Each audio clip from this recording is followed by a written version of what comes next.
Guys আজকে খুবই গুরুত্বপূর্ণ একটা ভিডিও নিয়ে চলে আসলাম, তার জন্য এই ভিডিওটিকে মিস করবেন না। দেখুন আমাদের হাতে যে মোবাইল ফোন রয়েছে, এই মোবাইল ফোন কিন্তু আমরা সবসময় একই রকম দেখে দেখে বিরক্তিকর হয়ে গিয়েছি, বোরিং হয়ে গিয়েছি, তাই না? মোবাইল ফোনের যে স্ক্রিন রয়েছে সেই স্ক্রিন কিন্তু আমরা সবসময় একই রকম দেখে থাকি, কিন্তু আজকের পর থেকে আজকের এই ভিডিওতে অ্যান্ড্রয়েড মোবাইল ফোনের এমন একটি ধামাকা অ্যাপস দেখাবো যে অ্যাপসটির মাধ্যমে আপনার মোবাইল ফোনের হোম স্ক্রিন পুরোপুরি বদলে ফেলতে পারবেন। যেটি আপনারা হয়তো এখন দেখতে পাচ্ছেন, আমি কিন্তু খুব সহজেই আমার মোবাইল ফোনের স্ক্রিনটি পুরোপুরি কাস্টমাইজ করে ফেলেছি।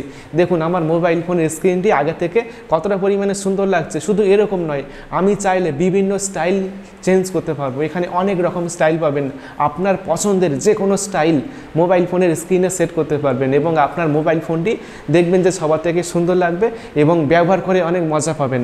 চলুন এখন আমি দেখিয়ে দিই কীভাবে আপনার হাতের অ্যান্ড্রয়েড মোবাইল ফোনের স্ক্রিনটি হোম স্ক্রিন চেঞ্জ করতে পারবেন, কাস্টমাইজ করতে পারবেন।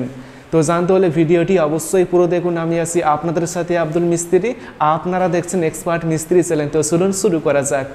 ভিডিও শুরু করার আগে আপনি যদি এই চ্যানেলটি সাবস্ক্রাইব না করে থাকেন তাহলে সাবস্ক্রাইব করুন, তারপর ভিডিওতে একটি লাইক করবেন এবং কমেন্টে লিখবেন নাইস ভিডিও বা গুড ভিডিও।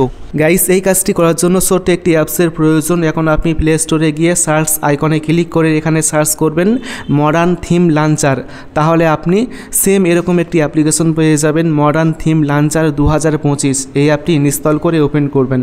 ওপেন করার পর কন্টিনিউ করতে হবে, কন্টিনিউ করবেন, তাহলে আপনার মোবাইল ফোনটি সঙ্গে সঙ্গে পুরোপুরি বদলে যাবে। মোবাইল ফোনের হোম স্ক্রিনটি পুরোপুরি চেঞ্জ হয়ে যাবে। আপনি চাইলে আরও বিভিন্ন স্টাইল করতে পারবেন। তার জন্য আপনাকে সেটিংসে আসতে হবে। এখানে একটা সেটিংস আইকন দেখতে পাবেন, এই সেটিংস আইকনে ক্লিক করবেন, তারপর উপরে থিম অপশান পাবেন, থিম অপশানে আসবেন, তাহলে এখানে আপনি অনেক রকমের থিম দেখতে পাবেন। আপনি চাইলে যে কোনো থিম বদলাতে পারবেন, ঠিক আছে? এখানে অনেকগুলো থিম রয়েছে, আপনি নিচে আসলে কিন্তু অনেক রকমের থিম পাবেন। দেখুন অনেক রকমের থিম রয়েছে। তো এখন যদি আমি এই থিমটি সেট করতে চাই, উপরের এই থিমটি আমি সেট করব, তার জন্য এখানে ক্লিক করে অ্যাপ্লাই ক্লিক করবেন। আবার অ্যাপ্লাই ক্লিক করলে কিন্তু থিমটি চেঞ্জ হয়ে এই থিমটি সেট হয়ে যাবে। দেখুন মোবাইল ফোনটি এখন কেমন লাগছে। আবার যদি চেঞ্জ করতে চান তাহলে আবার সেটিংসে এসে থিমে আসবেন, তারপর আপনার পছন্দের অন্য একটা থিম এখান থেকে সিলেক্ট করবেন। মনে করুন এই থিমটি আমি সেট করব, তারপরে অ্যাপ্লাই করবেন, তারপরে অ্যাপ্লাই করবেন, তাহলে কিন্তু এই থিমটি সেট হয়ে যাবে। দেখুন থিমটি সেট হয়ে গিয়েছে। তো এখন আপনি আরও অন্যান্য সেটিংস করতে পারবেন। তার জন্য আপনাকে সেটিংসে আসতে হবে, তারপর এখানে অনেক অপশান রয়েছে, যেমন রয়েছে আইকন প্যাক। এখানে ক্লিক করলেই কিন্তু আপনি অনেক রকমের আইকন স্টাইল দেখতে পারবেন। মোবাইল ফোনের অ্যাপসের আইকন চেঞ্জ করতে পারবেন। দেখুন বিভিন্ন স্টাইল রয়েছে, আপনি যে কোনো স্টাইল সেট করতে পারবেন। এখন আমি একটি করে দেখাচ্ছি।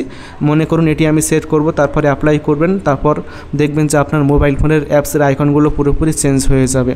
দেখুন চেঞ্জ হয়ে গিয়েছে, বৃত্তাকার মতো দেখাচ্ছে আইকনগুলো, কালারিং দেখাচ্ছে, ঠিক আছে?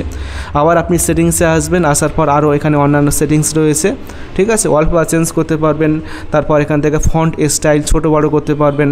তারপর যদি আপনি আবার থিম চেঞ্জ করতে চান তাহলে থিমে আসবেন, তারপর এখান থেকে থিম পছন্দ করবেন।